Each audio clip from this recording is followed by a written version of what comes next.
Bismillahirrahmanirrahim.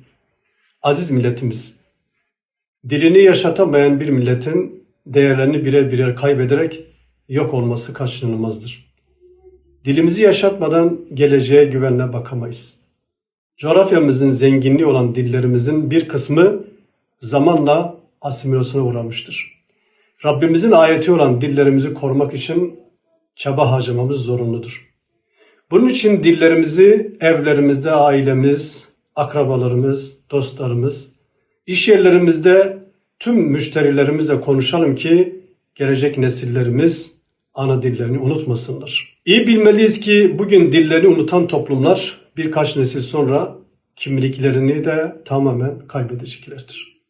Tarih boyunca bu coğrafyada yaşayan bütün halklar İslam'ın engin hoşgörüsü ile özgür bir şekilde dillerini konuşmuş ve kültürlerini bugüne kadar koruyup taşımışlardır. Asimilasyon Rabbimizin tasvip etmediği ve coğrafyamızın kadim kültüründe olmayan bir zulüm ve haksızlıktır. Müslüman bu zulmün destekçisi olamaz ve zulme karşı sessiz kalamaz. Dillerimizin çeşit çeşit olması ve her dilin özgürce tüm haklara sahip olması hiçbir meşru ve adil bir yönetim için tehdit oluşturmaz. Aksine özgür bir şekilde her dilin bütün haklardan faydalanması, tanıştıran, kaynaştıran vasıtalar olarak adil ve eşit bir birlikteliğin harcı olur. Biz tüm inkar politikalarını reddediyoruz. Halkımız üzerinde uygulanmakta istenen etnik ve kültürel hiçbir asimilasyonu asla kabul etmiyoruz.